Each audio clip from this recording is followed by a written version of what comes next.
ñi wax ne tey ñun de woote bi bettut ñu ndax lan parce que wax naa leen ne leen le citoyen président Déthié Diouf ñu ngi xamante université moo doon suñu année foofu te képp ku waxoon année yooyu yàlla xam na ne il a toujours été parmi les hautes autorités dirigeants de l'université Anta Diop de Dakar mu jiite loolu gannaaw université ñu créé association Jacques muy jeunesse action citoyenne nga xam ne bañ koy lancé son excellence le président de la république maître Abdoulaye Wade moo ko ñëwoon présider mu doonoon lancement bi nga xam ne ci association yi nekk ci Sénégal yépp boobu la ñëwoon assister lancement bi ñu jógee ci loolu 2014 la ñu créé le parti Visa ñu ne Visa nag nekkul parti de plus ñëwul rek nekk parti boo xam ne rek dafay ñëw rek topp ci déedéet parce que tey ku ne xam na histoire politique u Sénégal am na parti yu nga xam ne ay parti yóbbaale ma lañ ma sa doon mosuñu dem benn élection parce que dañu ne Visa li mu bëggoon mooy la conquête du pouvoir de la manière la plus démocratique allant de la base au sommet mooy ne élection locale yi la ñu njëkk a dem bi ñu demee yàlla dogal ñu gagné ay mairie am collectivité locale yu nga xam ne am nañ fa conseillers municipaux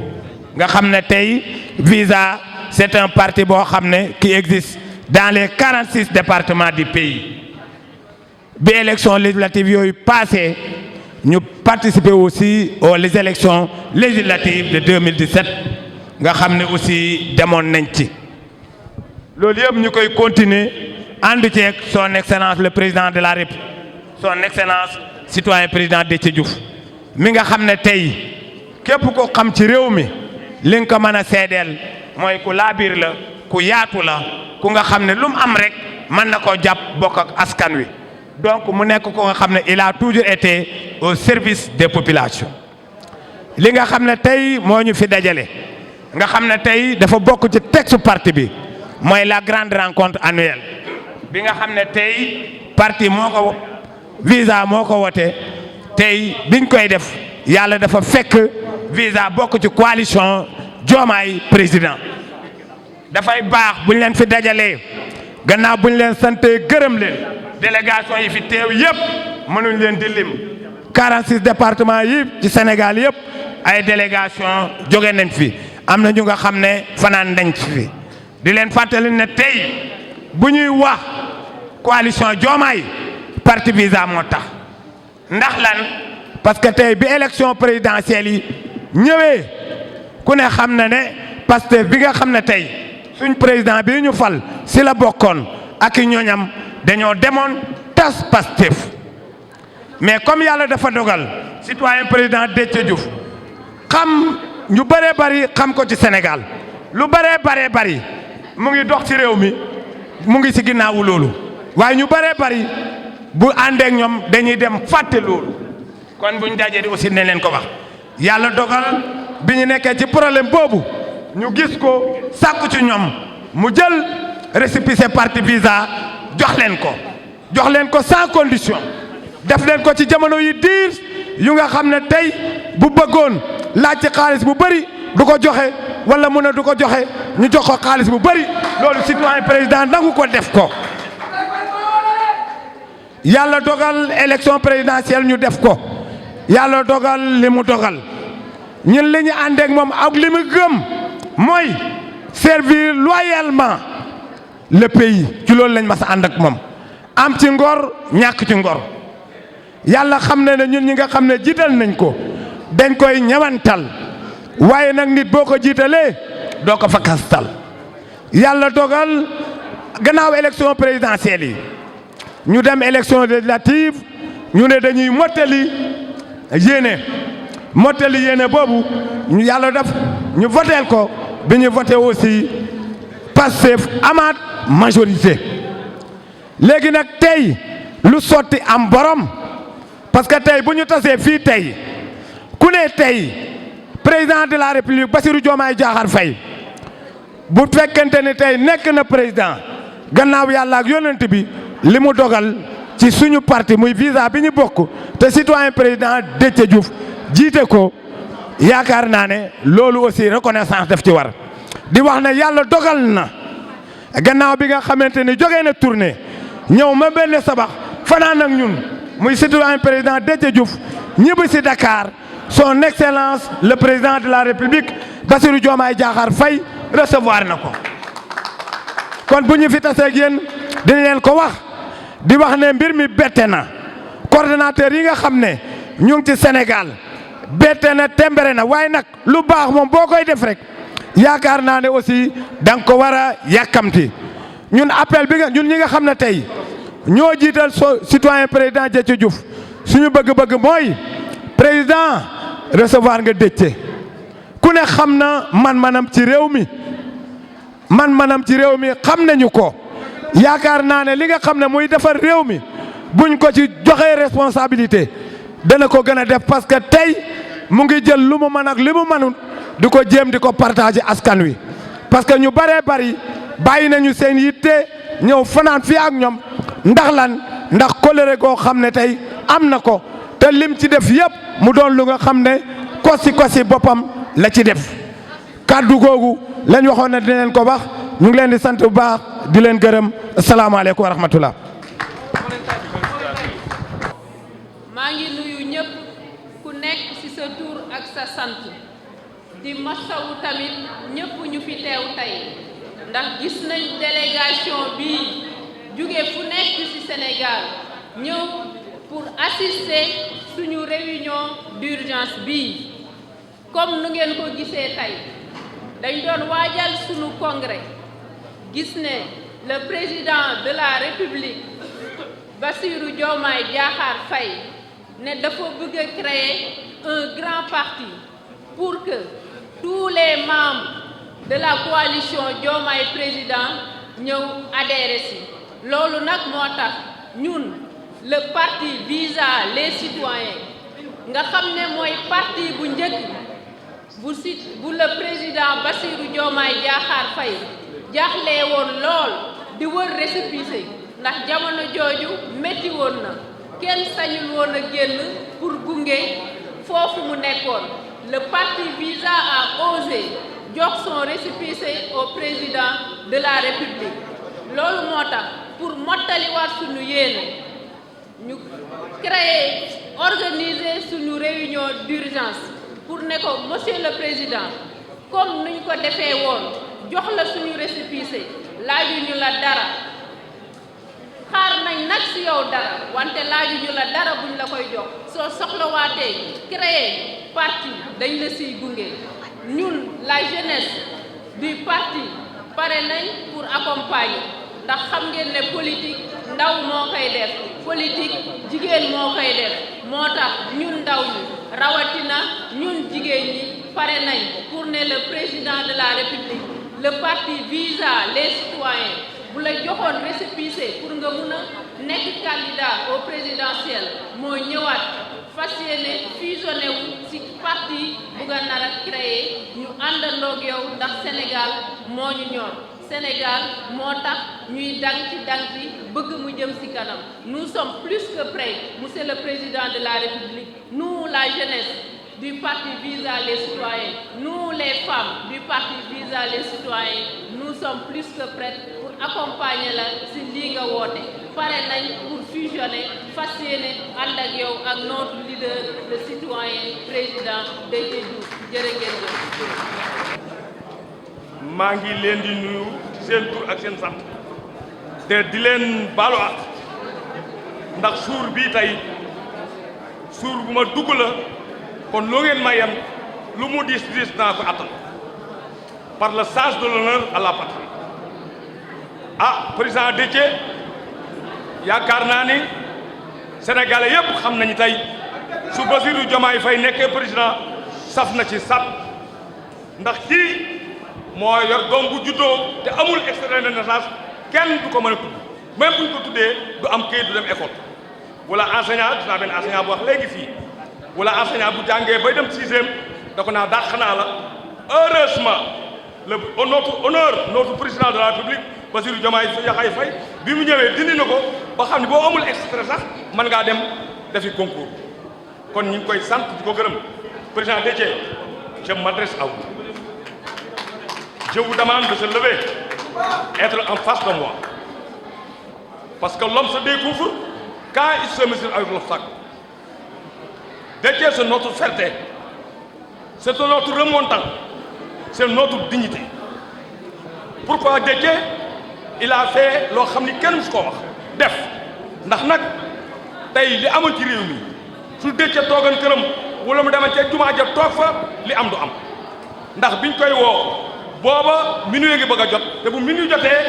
Diomaye dooyam élection le fils 111 ki nu is boobu xam moo ñu honoré c'est Déthié à la fois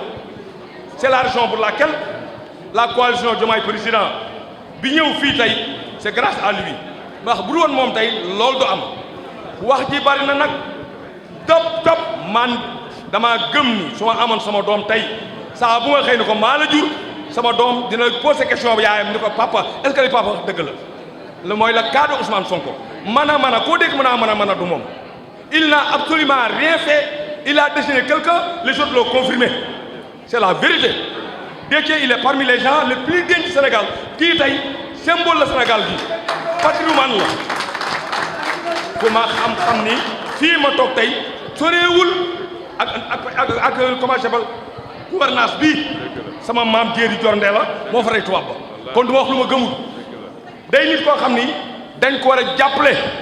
parce que nag kii moo jàppale Diomaye ba Diomaye nekk président dëgg la man du ma fakk jëf ku ma xam-xam ni bokkuma ci fakk jëf loo ma defoon defoon nag wax ji bari na tey ak lu ñu fi mën a créer ak nu mu mën a toll kii dafa war a nekk soupape la ci oto bu kuy dawal oto laa wax nag soupape bu amu ci oto daw du tàkk bay daw kii nag coalition Diomaye mooy soupape kon Déthié ñi ngi lay ñaanal di la gërëm di la féliciter coalition Diomaye est derrière vous devant vous en face à droite et à gauche. Je suis rassuré. Vous êtes rassuré. Tu seras rassuré. La confiance elle ne se donne pas elle se mérite. Vous savez mériter notre confiance. Vraiment ñu ngi lay gërëm di la sant di wax nag journaliste yi regardez le gars là regardez cet homme il est sans façon c'est un homme très digne yàlla na yàlla def jàmm maa ngi lay gërëm di leen sant. jërëjëf. jóg leen tàccul ma kii. journaliste yi ak kilifa yi am li ñu war a am parce que mon coordonnateur mon patron départemental suma mag bopp bëgguma ko toppaloo lu yàgg ndax il a énormément de missions qui pèsent sur ses épaules. C'est avec votre permission que je vais lire la résolution dans votre département. Vous me permettez? Bien sûr. Merci beaucoup. Dañuy def lii bu ñu paree continuer la procédure ndax presse bi dañu ñaan nañu nañ leen may ñu am l'essentiel mooy résolution bii li ñu liggéey il faut ñu jox leen ko ñoom bu ñu paree continuer balaa may tàmbali nag damay nuyu sama délégation bii borom lawaas maanaam ñoom ñëpp a ñëw ne dañuy ñëw wax dëgg yàlla mu jaral leen ko dama ko yemale foofu rek bara leen loxo ñu door ko néew. Rencontre nationale d'urgence résolution de Thiès 10 mars 2012 à 23 juillet 2026 14 ans 4 mois et 13 jours dans la marche de notre jeune formation politique visa les citoyens a, depuis sa naissance, pris part de manière remarquable à tous les combats politiques majeurs. Le Sénégal est face à un nœud gorgien qu'il ne s'agit pas de dénouer, mais de trancher pour son avenir, pour son meilleur devenir. Ce devoir hautement patriotique exclut toute forme de négation. Voilà pourquoi le parti Visa les citoyens à travers le bureau opérationnel national et certains bureaux opérationnels locaux, BOL, les coordonnateurs nationaux du mouvement des jeunes, du réseau des enseignants, du mouvement élèves et étudiants citoyens MESSI, du mouvement des femmes, du mouvement des cadres, des sages, a pris la décision historique de se fusionner dans le grand parti du président Diomaye. Visa les citoyens a été à l'origine du candidat Bassirou Diomaye Diakhar Faye avec la fiche 111. Elle l'accompagnera jusqu'à la fin, je le précise, de son deuxième mandat qui arrivera inéluctablement. Pour la réalisation du Sénégal auquel nous aspirons tous. La rencontre nationale s'est ensuite penchée sur des questions majeures incontournables. Le devenir du Sénégalais pour un Sénégal meilleur. La rencontre nationale propose la vraie reconnaissance du mérite pour sincèrement valoriser ces Sénégalais qui apportent des solutions exemplaires aux problèmes qui s'imposent à nous avec la création d'un fonds spécial. Ainsi, l'expression du génie sénégalais sera mieux encouragée. La rencontre nationale propose de promouvoir la production et le consommé sénégalais. Ce serait une solution à la problématique de l'incidence du taux de croissance dans le panier de la ménagère. Valoriser les capacités des cibles vulnérables aiderait à mieux préserver la dignité en faisant une discrimination positive. Notre État doit être beaucoup plus vigilant. Il doit identifier les responsables et coupables de chaque situation. Il doit sanctionner positivement et négativement. Ainsi, le citoyen modèle sera promu. Planifier et agir de manière proactive dans les secteurs de l'agriculture, de l'éducation et de la santé éviterait la déstabilisation de ces secteurs stratégiques. Restaurer et remettre en valeur le réseau ferroviaire national gagnerait à préserver nos routes qui coûtent très cher, à éviter des accidents, à assurer une distribution optimale des marchandises. Thiès est la ville du rail. La réforme de la justice est une urgence. Et Monsieur le Président de la République, Bassirou Diomaye Diakhar Faye, vous êtes sur la bonne voie. La rencontre nationale tient à adresser une mention particulière de fierté et d'encouragement aux dignes pères de la nation, l'émérite chef d'État, son Excellence Bassirou Diomaye Diakhar Faye. D'abord pour son élection à la présidence de la CEDEAO. Ces actes dignes d'un seigneur à l'endroit du président, le monument Abdoulaye Wade. Et récemment, sa décision de soutenir le digne fils du Sénégal pour l'ONU, le président Macky Sall. Avec la perspective de créer un grand parti, la coalition Diomaye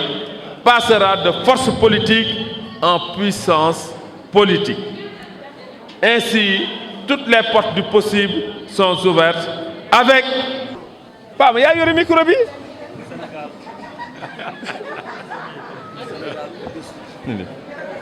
Dama jël sa casquette. Teel ko, yow teel ko. Yéen ñu yore casquette yi, téye leen nii casquette yi. Ainsi, toutes les portes du possible sont ouvertes avec le Sénégal au-dessus de notre tête. Ana casquette yi, ana casquette yi waaw borom casquette yi jóg leen ñu gis leen waaw ñu wax ko rek tënk ko ci olof lii ñu def mooy résolution bi te xam naa ne suma kilifa suma mag suma xarit ci département bii nga xam ne moo jox lépp président Bassirou Diomaye Diakhar Faye dëgg la récépissé bi fi la jógee waaye coalition Bassirou par coalition Diomaye moo tax président doon président te tàgge boo gis am na jàppal diw coalition Diomaye nag jàppal diw bi mooy président Abdoulaye Fall Mao. Vous êtes un homme exceptionnel dama ni dama am fierté ndax kii c'est un digne fils du Sénégal, un militaire qui a accompli ses services, qui s'est toujours battu contre l'injustice, qui a porté toujours maanaam fu xeex jot rek def na lam ca war a def moo tax ba yàlla dogalee ci ñun ba pare jaarale ci moom ba pare nag président Diomaye toog dama ni ku la joxoñ baaraam ma damm ko dama ni président Fall Mao dama koy wax mu leer ku la joxoñ baaraam ma damm ko dama bëgg mu leer ndax Thiès la ñu am Thiès moo def lii nga xam ne moo tax Sénégal doon li mu doon Thiès a toujours été la locomotive de tous les combats Thiès lépp lu Sénégal am ci lu gën a rëy Thiès la ko yàlla jaarale kon dañu bëgg ñu xam ne dëkk boo demee France la ville rebelle mooy Marseille dégg nga maam nga dem beneen ville muy Chine am na ville rebelle dëkk boo gis am na ville rebelle dëkk boobu nag moom mooy créer les déclics la marche vers le meilleur kooku nag Thiès la kon nag président Bassirou Diomaye Diakhar Faye ñu la naan jàmbaar jaa ngi nii jàmbaar yaa ngi nii kii di le premier coordonnateur départemental bu juddu avant toutes les coordinations muy le coordonnateur Fally Diagne dama lay beral loxo rek ndax yaa ngi war a ñëw waaye du ma sore sax ndax damay barastiku ndax damay xër ndax li ma war a wax dafa bari kii di le président du parti naataange askan wi l'émérite économiste le président Djibril Bey maa ngi lay woo nga ñëw fii ci sama wet président Djibril yow da ngay jël kàddu après ci turu président parti yépp ndax vous êtes un homme qui a porté tous les combats fii la ñu commencé di xeex nga continuer ko Mbour ñu dajawaat université kon ne ko nga continuer waat ko dans le syndicat de la santé vous n'avez jamais cessé de vous battre pour votre pays keroog li ma wax émission laa gëm président boo amee décret bu mu romb président Djibril Bey ku mu neex loolu laa gëm ku mu naqari loolu laa gëm président Djibril vous aurez votre parole tout à l'heure ma di leen xamal ne résolution bi li mu wax mooy parti visa les citoyens am na fukki at ak ñeent am na ñeenti weer ak fukki at ak ñett tey parti bi lépp lu ba mu juddoo ba tey lépp lu mës a am ci élection ak ci xeex parti bi bokk na ci te résultat yi ku ne gis na ko tey jii réew mi dafa toll ci loolu ñuy wax nœud gordien xam nga gorge mooy baat bu am lu ñu fas maanaam kenn mënu koo fecci solution bi xam nga lan la da nga koy dagg après ñu seet nag nuñ koy opéré wala nuñ koy defee loolu nag bu fa réew mi tollee tàggatee bi amu fi président Bassirou Diomaye ñu ngi koy jaajëfal ba mu jotee ba jot xam nga waajur day bëri yërmande ci njabootam ñaari at ñu di ko gàllankoor ñaari at ñuy tardé liggéeyam ñaari at bu dara tàggatee ba ñu jiñ ko lu baax ñu jàpp ne ñoom la dafa am ñoo ñuy wax doom yu réer les enfants perdus de la nation moo tax le père de la nation un père magnanime muñati na ba yàlla def lii nga xam ne nag ëpp na te lu ëpp tuuru ci lay door a jël décision boobu doonul li nga xame ne maanaam dafay décision boobu doonul li nga xame ne xëy na lu ko neex la ndax xam nañ ko ñu nit neexuñu ndax réew mi kenn ku nekk am na fi njëriñam kenn ku ne ki baax ci njabootu président Bassirou Diomaye la bokk ki bon ci njabootam waaye moom nee na mission mooy na ñëpp baax na ñëpp gën loolu la bëgg a bàyyil Sénégal da ngaa dof maa la gën a dof ay dofa fii bu gën a bari rek kon nag ku la ne da ngaa dof nga ko man day nit laa te maa ngi ñaan nga nekk nit di jëf pour nga nekk nit kon loolu mooy li nga xame ne dañ koy wax mu leer président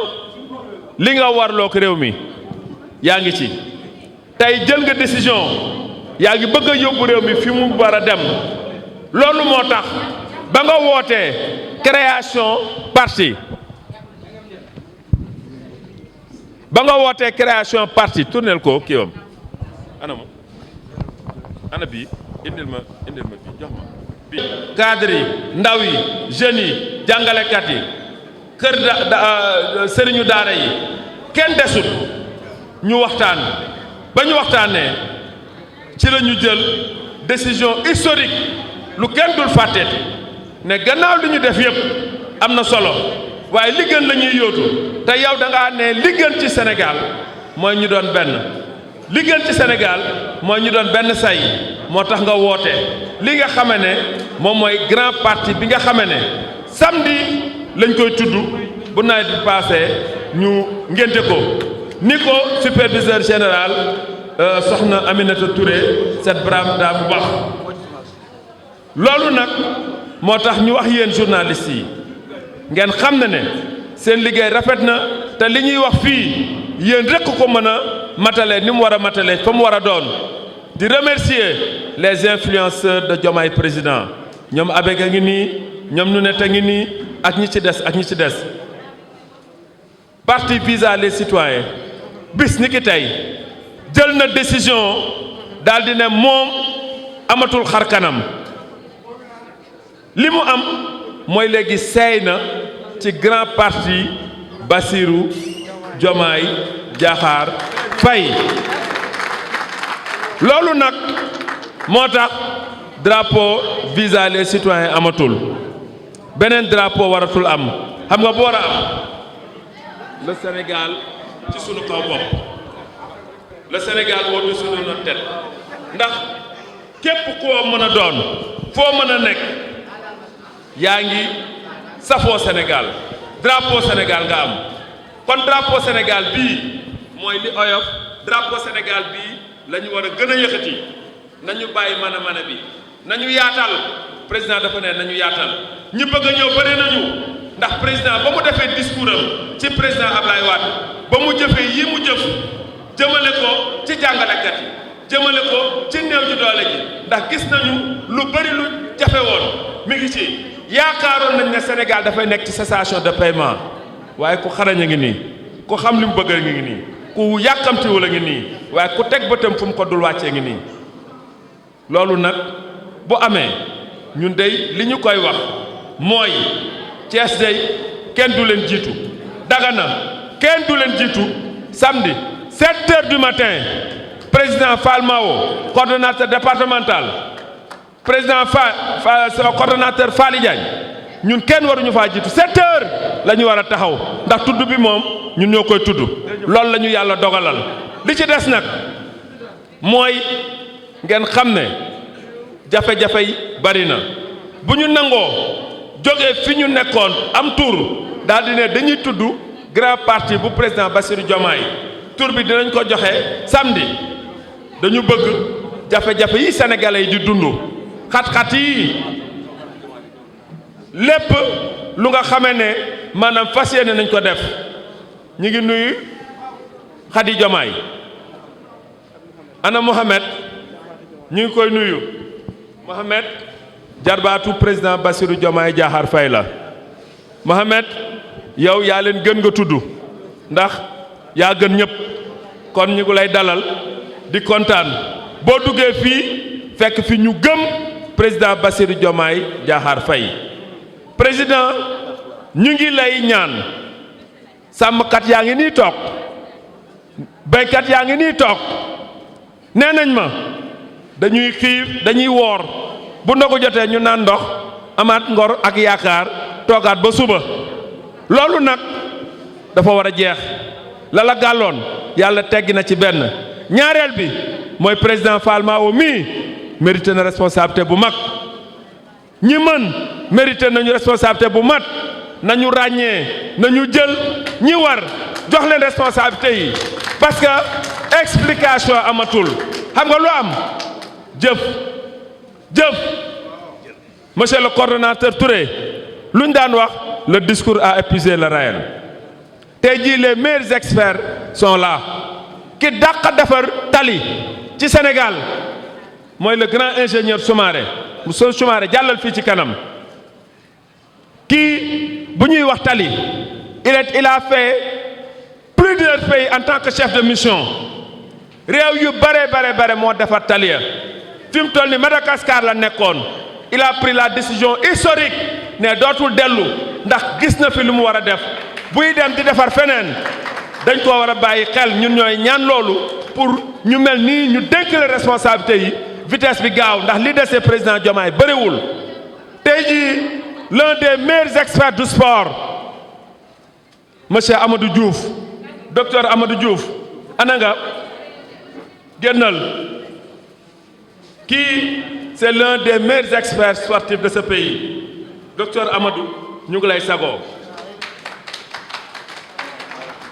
le coordonnateur des cadres monsieur Amadou Sy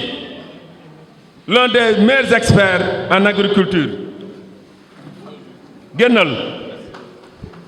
man maay président cercle d'amitié Sénégal-Corée du Sud kii centre bi gën a am solo fi ñuy tàggatee ñuy jàng wàllu mbay dañ leen yemaloon ci diplôme bu ñu mënul romb mu ñëw ci xarañam dem na sama réew muy réew Corée muy sama réew xol jàng fa li mu gëm ci réew mi 25 ans ci ginnaaw xamante nañu géejawaay mu daal di ñëw teg centre ba nga xam ne demoon na ba dee centre boobu tey tax nga résultat yooyu tax tey ji Corée di defaat des investissements de milliards pour ñuy baat yeneen centre ndax agriculture bu doxee lépp dox non parewuma le grand économiste mon conseil spécial le grand auditeur Latir maa ngi lay sant ndax yow suma conseil spécial nga yow dañu am complicité intellectuelle foo toll yaa ngi ci man est-ce que damaa war a tuddaat ñeneen ñi war na waaye dama leen xamal ne reconnaissance du mérite tey jii je vois une femme digne Rokhaya Niane tey jii moo jiite sénégalais yi nekk Irlande way juróoma wàññeeku woon ñu ngi la koy jaal mu ñëw daal di ne dafa war a toog fii ci réew mi ndax moom waa Njaga Ñaaw la yaayam waa Njaga Ñaaw la muy madame Niane donc ñu mel nii ñu jóge bitim réew fu nekk la gaañi woote vidéo yi ma yore mënuma ko publier ku nekk bëggoon nga nekk fii xol yaa ngi fii waaye du ma fàtte sama xaritu mécanicien l'association des mécaniciens de Thiès ñoom Abdou ngi fii ñoom Amdi Moustapha bàyyi nañu seen liggéey ak seen tenue ñi ngi ñëw waaye nag am suma xaritu bopp Cheikh bi dama bëgg nga jóg kii sama nitu bopp la Cheikh bi kaay kii yaayam def na fi lu ne ci politique waaye ku yàlla maye ngi nii ku bëgg réew mi nekk na militaire nekk na commerçant nekk na nos têtes répond à l'appel du président de la République Bassirou Diomaye Diakhar Faye parce que ce pays a besoin de l'unité des cœurs, de l'unité d'esprit. Il s'est évertué, le président Bassirou Diomaye Diakhar Faye, un bon père de la nation dans sa magnanimité. Il a préservé. Pendant 2 ans, il en a subi, il en a vu de toutes les couleurs. Il est arrivé à un moment où il fallait prendre la décision. Parce que face à un nœud gorgien, il ne s'agit pas de donner, il s'agit de trancher. Il a tranché et nous avons compris que pour le devenir meilleur de ce pays, nous devons effectivement faire taire nos égos. Nous devons faire taire nos identités. Voilà pourquoi, dans une démarche d'urgence, la rencontre nationale s'est réunie, regroupant les cadres, les jeunes, les femmes, les daara, les artisans, personnes et d'autres des experts de tous bords. Après une large discussion, nous en sommes arrivés à ce que nous devons nous dissoudre. Nous allons nous fusionner dans le grand parti qui sera mis en place, qui sera baptisé le 25. Mais pourquoi Thiès? C'est un symbole que nous sommes en train de refaire vivre. Parce que le 27 septembre 2023, la grâce par la volonté divine, par la lumière du prophète Mohammed sallallahu alayhi wa sallam, nous avions donné la fiche 111 au président Bassirou Diomaye Diakhar Faye. À notre suite, le président Fall Mao et un autre se sont mutualisés pour faire naître la coalition. Donc Thiès a été l'origine, a donné naissance, n'est-ce pas, donc, à la candidature de Diomaye, qui est devenu par la suite président par l'entregent et l'investissement total de la coalition Diomaye. À ce niveau, nous disons que Thiès qui a tout fait, Thiès qui a été le déclic, c'est ici dans sa grande tournée de campagne électorale qu'il s'est assuré qu'il avait gagné les élections, le candidat Bassirou Diomaye Diakhar Faye. Aujourd'hui, à Thiès, tout le monde s'est réuni pour rappeler au président que Thiès mérite plus que le traitement qu'il est en train de subir. Ça, nous tenons à la vérité de le dire. Qu'on se le dise, c'est ça la vérité. Thiès doit avoir ce qu'il mérite pour pouvoir effectivement faire de Thiès, la région de Thiès, le titre foncier du président Bassirou Diomaye Diakhar Faye. Parce que le président Macky Sall avait son Fatick. Le président Macky Sall avait son Matam, sa Matam. Aujourd'hui, nous voulons que la région de Thiès, nous voulons que la région de Diourbel, qui est venue en grande délégation de Touba à Mbacké en arrivant à Diourbel, nous nous engageons à faire de ces deux régions le titre foncier du président Bassirou Diomaye Diakhar Faye. Et nous l'avons dit que nous ne parlons même pas de ce mandat, mais nous allons l'accompagner jusqu'à l'aboutissement au meilleur pour l'intérêt du Sénégal de son deuxième mandat. Interpellons le président de la République parce que la décision lui revient. Nous avons été, lors du Dakar de Médina Gounass, nous avons fait une escale de 3 jours à Tamba. Et nous avons vu que l'épine dorsale de l'économie de Tamba repose sur le rail. Thiès est la ville du rail. Thiès est la ville du refuge. L'histoire de Thiès, c'est l'histoire du rail. C'est l'histoire, n'est-ce pas, donc, des batailles syndicales, des cheminots. Donc, Monsieur le Président doit avoir une oreille toute attentive. Monsieur le Président doit avoir, si on peut le dire, une discrimination très positive pour tout ce que Thiès a fait pour lui déjà et ce que Thiès compte faire encore mieux pour lui. Nous voulons transformer Thiès en titre foncier. Nous voulons transformer Diourbel en titre foncier. Pour cela, nous avons fait notre devoir et nous demandons au président de faire sa part. Gannaaw ba président wane bëgg-bëggam ngir samp parti boppam ñu xam ne Sénégal tuddoon na fi Senghor tuddoon na fi Ablaye Wade tuddoon na fi Macky Sall tuddoon na fi Abdou Diouf tey Sénégal mi ngi tudd Bassirou Diomaye Diakhar Faye ñaari at gàllankoor nañ ko galgal nañ ko mu téye njaboot ji rek ñu koy gàjji di matt lu ne ñu ko koy def mais mu muñ ndax moom mooy père de la nation mooy bàyyu ñëpp ñi baax njabootam lañu ñi boni tamit njabootam lañu te devoiram mooy mu fexe ñu baax kon nag loolu la ñu gis moo tax ñu dajale ci urgence ci délai bu gàtt ci ay fan ñëpp ñi nga xamee ne ñoo ŋànk parti bi ak sympathisants yi muy cadres yi muy femmes yi muy jeunes yi muy artisans yi muy enseignants yi bàyyiwuñu kenn ñëpp daje nañ fi baykat yi sàmmkat yi ñëpp ñëw nañ gis ngeen seen délégation yu am doole yi ba ñu waxtaanee nag ci la ñu ne bis ni ki tey visa les citoyens amatul dañoo nar a seey ci parti bu mag bi nga xamee ne moom le président Bassirou Diomaye Diakhar Faye mëbët ñu ni ko comme ñun ñoo la njëkkoon jox récépissé kon ñun ñooy njëkk ci jëf ji ndax ba ñu tollee Kaolack lañ ko nee bul taxawal parti jox nañ la sunu récépissé waaye mu ne moom il faut mu taxawal ñu xam ne looloo gën kon nag loolu moo tax ñu ne kenn ku ne na bàyyi li nga am ñu dajale lépp teg Sénégal sunu ko bokk mooy Sénégal ci sunu ko ndax kenn ku ne sa bopp la ñor waaye kenn ku ne bu defee nii parloo day bari bu ñu dajaloo ci li ëpp solo mooy moom may ko li tax muy am doole li tax muy am taxawaay bu mat lu tax muy am cohérence d'ensemble ndax équipe bu amee doole te amul entente ay chantage di ci nekk du mën a sotti loolu nag moom xam na li ko waral loolu moo tax ñu ni ko ñoo ci jiitu woon ñoo ci jiituwaat tey moo tax ñu wax ko di la xamal ne nag tudd bii ñuy waaj ñun samedi 7 heures dinañu fekk méridien président kenn duñu fa jiitu duñu am lu ñuy wax duñu am app maanaam ku bëgg rek dina ñëw ndax loolu dafa rëy loolu mu rëy nag duñu yem ci fukki nit danañu indi lu ñu mën ak lu ñu am waaye nag di xamal président bu ñu nangoo seey ci lu la may doole dañoo bëgg it nga gën a gersu li gàllankooru Thiès gi ñu nekk raay bi sëngéem na te raay bi bu sëngéemee Thiès dootul doon dara ndax loolay identité Thiès kon nag gàllankoor na ci ministère des finances gàllankoor na ci fu mën a doon président yaay lépp yaa mën lépp yow la ko yàlla jox dañoo bëgg nga jël décision ngir delloo njukkal nag Thiès lim la defal ci récépissé bi Thiès li ma defal ci coalition bi waaye Thiès li ma defal ci xeex bi biir ak biti boo weesoo leelu baykat yaa ngi fii sàmmkat yaa ngi fii kër yi sonn nañu loolu lépp nag ñu xamal la ne ñëla tardeel jooyoo ko muñ nga ko ba yàlla jeexal ko kon tey jii xamal na ne pare nañu lépp pour que ñun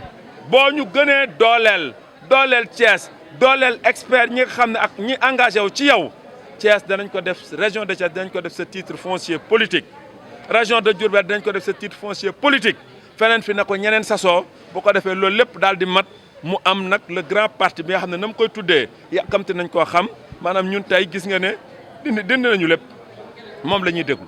liggéey boobu nag teg na ko ci superviseur soxna Aminata Touré ñu ko ciy jaajëfal. waaye daal tur bi dina méngóog Sénégal moo ko nekk si bopp. maa la wax loolu ndax président Diomaye ku ko xam-xam ne dafa oyof te lu diis ku ko teg ci bopp doo so rek moom moo tax na ñu jël ko symboliser ko nii mënoon nañ defal casque mënoon nañ defar ay Lacoste mënoon nañ defal lu ne waaye lii fu ñu jëm mën nañ koo yóbbaale kon nag Sénégal bu ñu féetee suñu kaw bopp ndax nit ku nekk sa bopp nga gëm waaye boo féetalee Sénégal sa kaw bopp danañu yëkkati Sénégal ndax bu ñu tegee Sénégal suñu kaw bopp rek Sénégal day ñoŋ day jëm kanam wane na ko ci li mu def ak président Ablaye Wade wane na ko ci li mu def ak président Macky Sall ngir jàppale ko mu doon prochain secrétaire général des Nations Unies kon loolu ñu ngi koy jaajëfal mi ngi dajale mi ngi def inclusion waaye ñu ngi ñaan mu gën a yaatal ndax lu bari des na te bëgg nañu mu mat ci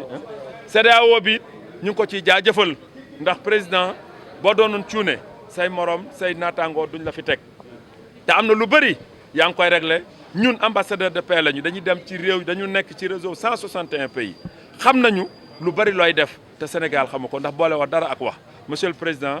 ñi la gëm les soldats en première ligne ñi nga xamee ne ñooy soldats yi taxaw ci kanam ngir boo nee weex na ñu ne tàll boo nee ñu ne kukk waaye bu doxalee dinañu sëgg ci suuf wax la ko pour nga mën koo jubati asalaamaaleykum wa rahmatulah.